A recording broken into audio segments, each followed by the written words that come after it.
Hello and welcome to the Weekend Edition. I'm Dr. Kingori Mazee. Thank you for joining us for yet another classic episode of the Weekend Edition. Now, one of the best memes I have seen this week ni historia ya vile kuanza biz ni ngumu hapa Kenya mazee.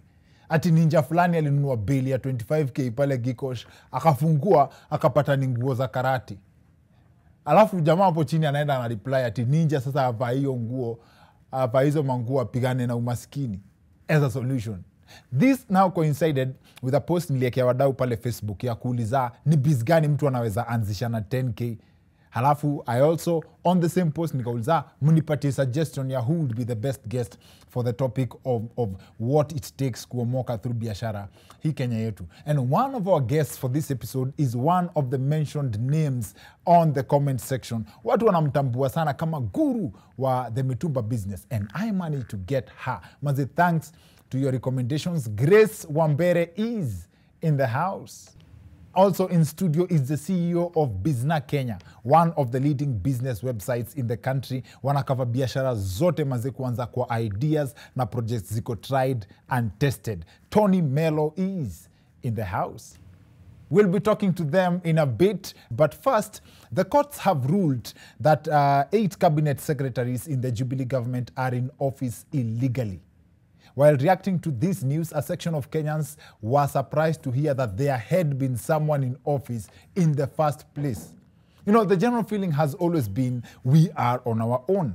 But then again, in this government, how do you even tell who is in office and who is not?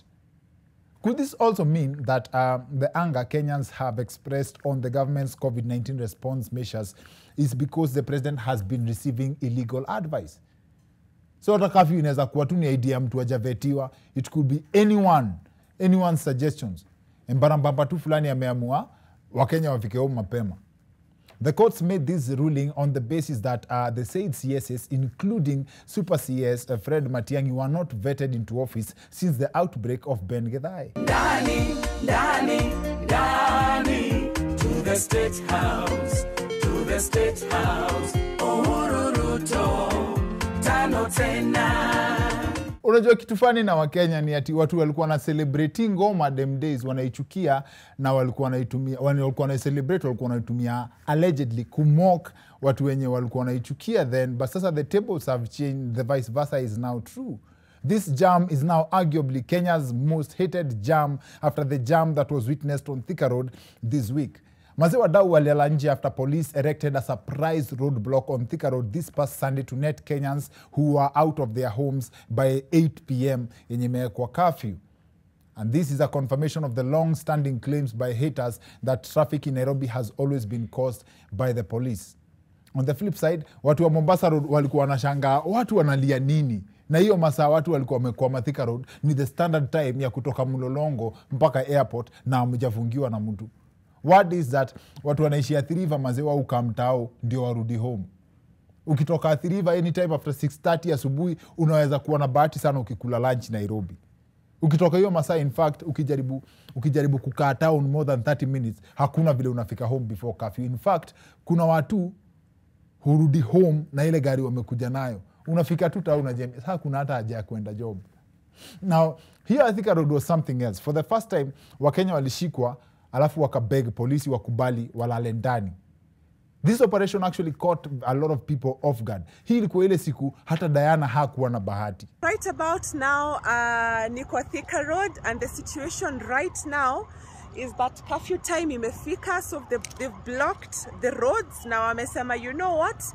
Tunalala kwa barabara hadi 4 a.m. Yani mtu anawapatia news na watu wanafocus na where is bahati. Kwa wale mahita walikuwa wanasema ati, one thing by the way you have to give to this ni, kwa wale mahita walikuwa wanasema ati the former gospel musician is now a full blown secular artist, wamejionea. Mtoto wa mama hayuko kwa giza. Now one of the greatest lessons from the Thika Road incident has to be usiwahi dharau mtu, by the way. You remember the detective that Kenyans made fun of a few months ago? Haya basi, the stone that the builder refused was one of the biggest weapons fighting for the freedom of the Thika Roadians. It's not fair. Back ambulance. Back ambulance. And guys have been asking for money. I'm live, guys. I'm live on my Facebook. Live? I'm live. You can talk to my viewers. Hi, guys. Tell them something. Yes. They're asking, what do you want to say, my viewers? This is very unfair, but Yes. I think the OCPD blue-ticked the detective for being live on Facebook, yet Makarao wanatambua tu IG. In other news, the search for Kenya's next Chief Justice entered the second week, and here's one of the highlights. And I want your view. I want you to answer, because if the reason why we are here, we want you to know your views. We are not saying there is anything wrong with expressing your views. There is absolutely everything wrong in expressing a view about a matter that may become a reality in due course, for whatever reason, or not a reality. If I was interviewing for Director of Public Prosecutions, I might have answered your question. Must just imagine that in any other situation. Think of a Form 4 candidate refusing to answer an exam question in class because it might be a reality in future. Mwalimu hiyo swali unauliza maze is a good question, but I'm not going to answer it because it might amount to cheating. What if uniulize hiyo swali alafu ikuje hivyo kwa KCSE? Hiyo sio wizi. Also, you cannot ask me if nikipata 5,000 ya mtu as a good Christian, what should I do? If I answer, alafu pesa ya mtu ipotesi, unaona hapo saa mtakomeniekea wanted. Now, as an advocate of different ways people can earn a living, one of the areas hatujaingia mzima ni self-employment. To be specific, biashara. Watu ongea tu mambo ya vile biashara inaweza kupeleka next level. Kwanza kuna hizi jokes watu wanashare siku hizi kwa mtandao za how I started my multi-million chicken business with only one feather. Oh, I started my police station business with just 2 thieves. Name them. How true are these stories?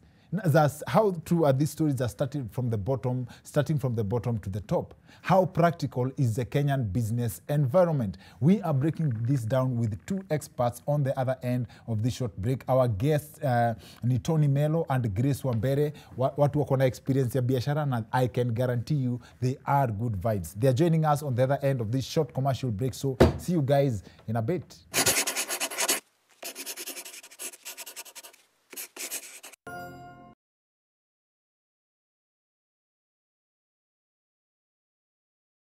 Welcome back to the Wicked Edition. I'm Dr. Kingori Mazeshua. Leo ni mambo na biashara, self-employment, and it comes at a very timely moment. One of our guests run one of the biggest business websites. Najua personally mi follow me wendanga kusoma hapo ideas za watu wameungua na watu wenye imewawakia.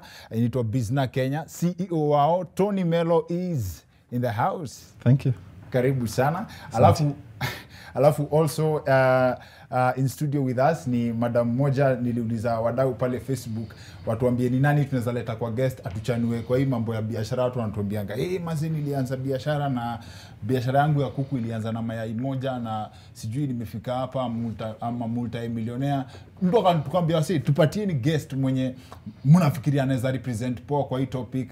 Watu wakataja Grace Wambere sana pale, and happy to announce that tuliweza kupata Grace Wambere. Karibu sana. Thank you. Tuko napiga na story na Grace Wambere offset. Akatuambia biashara yake ya mtumba ilianzia na vile alitoka Germany. I think maybe mimi nikipiga history inaweza iharibu, but ebu ianze tu tena kidogo ndio tuambie na Tony hapo nyuma. Haya, nilitoka Germany 2011. Yes. Then 2013 I got pregnant, and obviously inakuanga shopping. We start shopping as mothers. Unaangalia ni wapi unaweza nunua vitu uta afford, Yes. Because the budgeting ya the first baby most of the time zakuanga hujajipanga vizuri. Yes. You go to Biashara Street, you are like, ninakuwa budget iko kubwa sana. So I was told to go to Gikomba. I went to Gikomba, I bought the first clothes. Later the baby came, I started dressing the baby. The boys normally inakuanga ngumu sana kupata nguo zao. So everywhere I used to go with my boy, everyone was used to ask me, unatoanga wapi nguo za mtoto wako? And that's when I used to tell them I can get them for you. And that's how I started my first stock, kuendea watu nguo. Hiyo story ni interest because hata sisi madhe yetu akienda kutubaia nguo alikuwa anasema ametoka Gikomba. Na ukisema when you dressed your boys watu wanauliza, mase this boy is very well dressed, ulitoa wapi nguo za mtoto wako? Ikafanya nijiulize. Unajua in class 7 I came to confirm that most of the clothes we wore through our childhood zilikuwa nguo za madem. mimi na brother yangu Max. So nikakuuliza mama yangu alikuwa anaenda Gikomba gani? So kuna siri na science ya pia vile mtu anachagua nguo Gikosh. Exactly. Haya sawa basi, we'll get into that. Tony, wewe umefanya biashara 18. Yes. That's the epitome of experimentation. Yes. Tell us something more about that. Well, I grew up, nearly grew up kwa business environment. My dad alikuwa na shop, na madhende alikuwa na Iran. Yes. So from the age of 6, my favorite place ilikuwa ni kwa shop. 6. Yes. Yes. So nili like story ya biashara. I mean, nikiwa before I got to 10, nilianza ku understand vile do umekiwa. That unabuy kitu na hii price, unaweza na hii price una make do. And by the time nifike kama class 7, class 8 walikuwa wanaweza niachia shop the whole day. Class 7, class 8 unabaki kwa shop the whole day. The whole day. How kuna passion ya hii kitu uonjaje nini? So unajua sasa hizo zinangwa added benefit. Allowance. Sele biashara iko poa, unakunywa soda. Baada ya kuja mwambie baada leo kuko poa, icheki ile ndo tumemake leo. Yes. So natulia, of course sweets here and there. Alafu by the time hata nifike form 2 nilikuwa hata sana kutoka I'm from Kitui. Nilikuwa Kitui na kubai vitu tao Nairobi. Okay, theory ya mtumba inakuanga ni wale watoi wazungu wamemaliza kupiga look. wanacheza kama wao. That's not the case. That's not the case. Nowadays, now ndio unasikianga nao kuna hiyo mpaka hii assortment. Unasikia kuna zile zinakuja zikiwa mpya because majuu tuseme let's take Germany for example, iko na seasons 4. Kuna summer, na winter, kuna autumn nini. Once that season is over this year, that's it. Mpaka next year. So there are these shops. Hawavangi nguo ati mpaka iishe. No. Wanavaa nguo na season. Season nyingine kuna kujanda style mpya. Dem gani ataka kuonekana na top yenye alikuwa nayo last summer? Mimi navaa jacket atajua. Wewe utavaa lakini receive for ladies as in each and every season inakuja na a new. So what they normally do, they'll do a sale and then after that then zinauzangwa na kgs. I'm saying this because I used to go there to those warehouses tunanunua ni kgs. Yes, unachagua ile kitu kila kitu unachukua ni $1. So inapimwa na kgs, kama ni 8 kgs kila kitu umechukua ni 8 euros. Like that. So these ones wanachukuanga sasa siku hizi zinafungwa in bales ikiwa cream bale. Okay. Everything inside there is new. Wow. Yeah. Hiyo ndio sababu siku hizi hatupati do kwa nguo za mtumba, si ndio? Hapana, kuna sasa bado unajua that is an expensive bale. Na once imekuja hata wewe ukuje umeambia tinauzia Wagige, nitakwambia no, siwezi kuuzia hii bale. Hii itaenda kukuchoma. Because ukienda market ya Wagige kila mtu anauza vitu 50 bob, 150, 200 kienda sana. Hii ndio ikurudishie lazima uze from 500 1000. So I'd rather give it to someone who has a boutique in town or somewhere in a mall, anaweza fikisha hiyo bei. Ati nikiuzia mtu nguo ya 1500 atanunua. Huyo atarudisha because you see the bill is already expensive. So this person tamwambia chukua grade 1 which is like half price. So hata mtu akikuja kubuy bill kwako unakuanga unamwambia unataka kujua inaenda kuzwa. Hata na waulizanga what kind of clients are you targeting? Are they small bodied? Are they college people? And then I advise you accordingly. Okay. Yeah. Unajua mimi nimeipata watch kwa nguo ya mtumba. Haikuwa na mkono mmoja but ilikuwa watch. Ilikuwa inanibamba. Nilikuwa natembea kama nimeishikilia hivi. Unaangukianga. But kutoka hapo anytime tumaibai wanguo nilikuwa wa kwanza kuangalia mfuko just in case kuna mzungu tena alilala akaacha kitu huko ndani. Sometimes you find even money, dollars. For real? Mtu alisahau kwa mfuko. Nilikuwa nataka kukuja kwako tena kwa mambo ya rentals. Malandi, watu wanaambiwa kwa real estate ndio business. Mtu anafikiria ni aje kuomoka ni kukuwa na ploti. But unajua nimekaa study nikapata there's a lot of fake wealth in Kenya. Fake wealth, not that watu wana fake, but in terms of ku-invest through perception. Like ndio mtu make do, unapata unakuanga na ploti, but before you make your money, let's talk 15-20 years. Unaget? Aya, does this mean ku-invest kwa rentals ni vile watu usema ati hii ni biashara ya mtu akona pesa tu anataka kuweka mahali, hataki kutumia? Juu pia ukipata wale landlord wakali ni wale watu, hiyo ndio kitu wanategemea. Haufai kukua ati una invest kwa real estate ati ndio do yako yenye unategemea. Okay, there are two things. First of all, ku make do ya haraka lazima uinvest Kwa kitu ya cash flow. Short term. Okay. Unaelewa? Na hiyo utahitaji pesa kidogo. Lakini ukitaka biashara yenye utamake do mob na ukule for long, you will need more money and you need more time. Sasa hapo ndio real estate inaingilia. For you to make money kwa real estate, I think the shortest time that unaweza make do ni kama 4-5 years. Tuseme from 5 years going upwards. The shortest time you can make good money. You can make good money. Kwanza urudishe do yako yenye uliweka kwanza. Bado hujaanza kumake do. Hujaanza kumake do. Ndio urudishe do yako. The shortest time is take ni kama 5 years. Yes. Ikienda sana inafika hata 10 years. So unaona kama hiyo ndio ile do ulikuwa unapeleka nao mtoi shule. Hapo ndio ulikuwa na manga. Afadhali ndio anza kwanza mtumba. Ndio fauzi mtumba kwanza. Yes. Ndio build capital. Yes. Unaelewa? Ukisha build capital then we invest. The other thing unaweza fanya ni pia ukiingia kama kwa real estate, si lazima ndio ujenge nyumba ya mawe.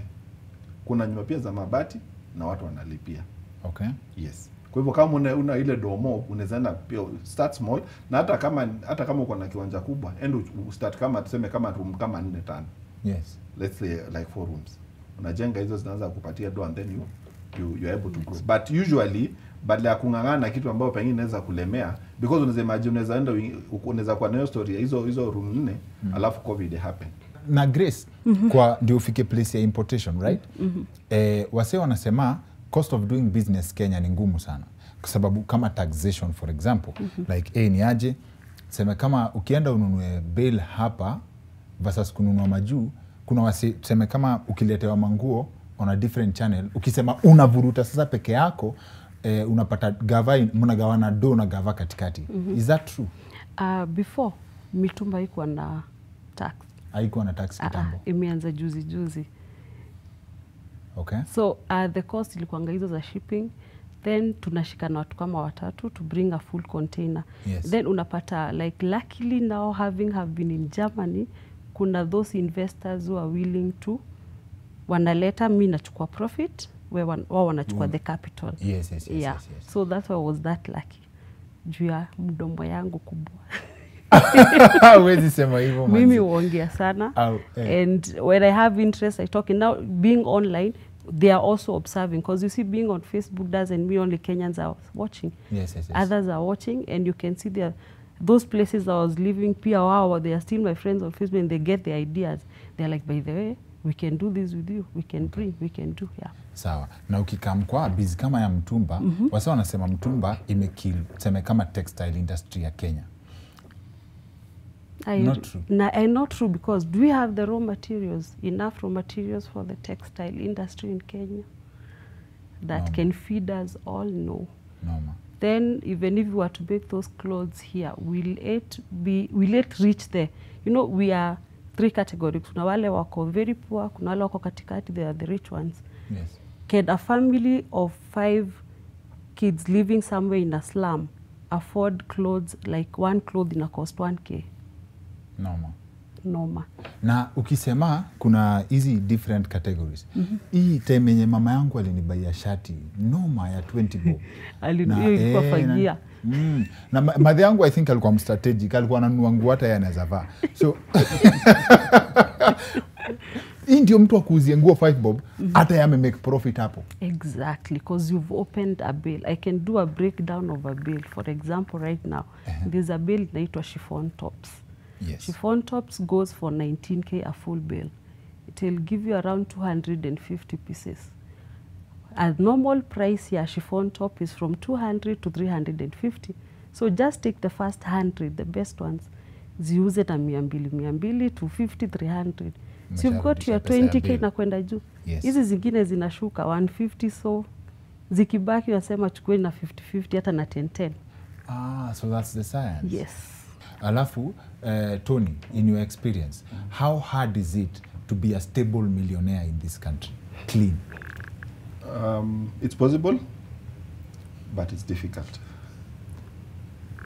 It is possible, but it is difficult.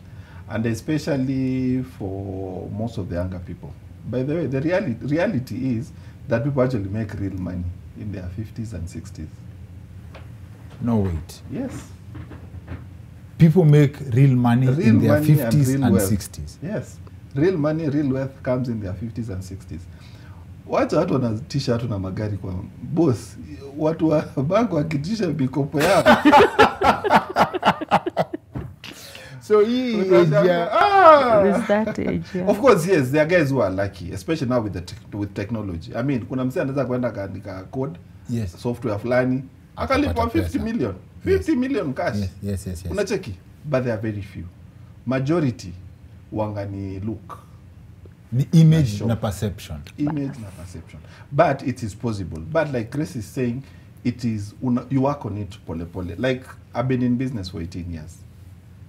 18 years. Yes. So to whatever you will see me today, hii blazer na look na nini, hiyo ni 18 years bro.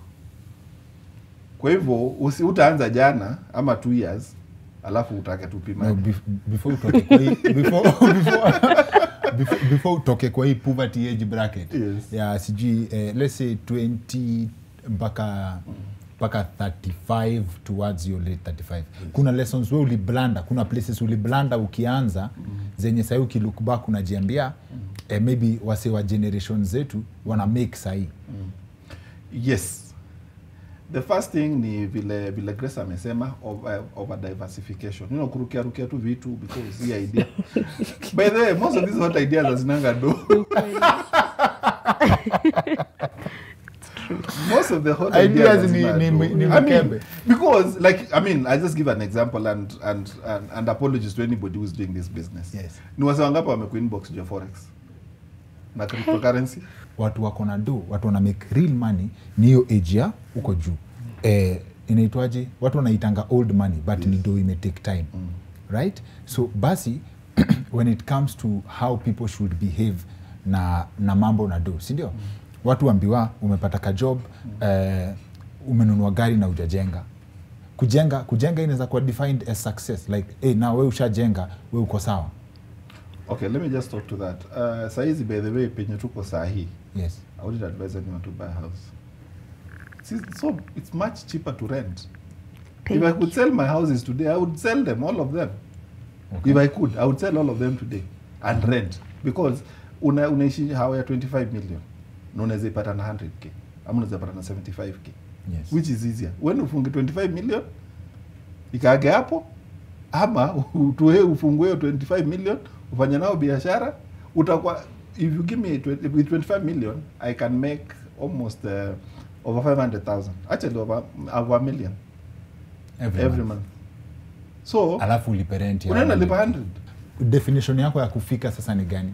Like, do you get to a point to say, hey, mazi, now I've made some, hey, mazi, I'm allergic to more money. Hey, mazi, it's too much. It can never get there.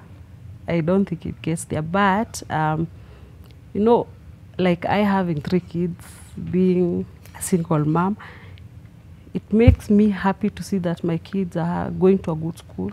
They are well fed. There are no bills that are not being paid. There's that satisfaction. Edmonth, as in Edmonth, alafu unajua uko na savings mahali ya ile usiku mbaya. Yes. That time hata ukasema like there's some, like how many months hakuna kazi nini, you know you'll still utasimama bado. You're safer at you're safe. For rainy day. Yeah. Hiyo ni kufika. Yeah, but hii mambo ya kujenga, I think it's an obsession ya ownership, owning. I own a house. Yes. But Alafu sasa hiyo my friend na huko past Kajiado. na unataka watoto waende shule Thika Road. Au unatoka Kajiado lakini kuna Baptist school hapa. You know, unafanya mahesabu. Kwa hivyo basically life ni maths. Life ni maths. Na for me I think kufika ni penye bills na jidipa. Inakujuangi bill ni nini? Cause you see, kama niko na investment nauza mitumba na make 200k na niko na rent ya so, kwanza nabaki na so ingine. Yes. Sasa ikifika hiyo place yenye bills najilipa tumeanza. Because and I really want to encourage people to get into entrepreneurship because kila kitu unaangaita au. You see like hii Nairobi yote hii, most of these buildings are owned by people.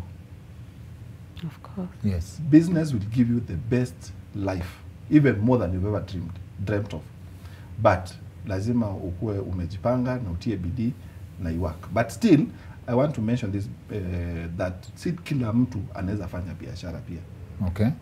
Kuna mtu yeye mindset yake haizi take risk nini mtu kama afadhali enda tafute job. So just one word each kwa ule msee mwenyewe ana go through a hard time na kuna kitu tu moja inaweza spark hiyo morali yake afungukiwe. Haya, look yourself in the mirror and say I'm not a failure. Ujite kama mkutano, wake up and do something. Okay, sawa. Tony? I think kwangu tu ni kujituma. There is staff out there. There are people who need help because most of the business they need good people to help them execute and do everything. So ukijituma, watu watakutafuta. Sawa. Maze ni fun sana kuongea na nyinyi and I'm so glad we actually did this topic and I hope inaenda kureach mtu na ita change life ya mtu pale mbele. Tunaweza organize topic ingine ya specifically to discuss the lessons we learn from the failures mmepitia kwa life. Otherwise, asanteni sana kwa kumshare. Thank you too. Asante sana. That's it for the weekend edition. See you next week. My name is Dr. Kingori.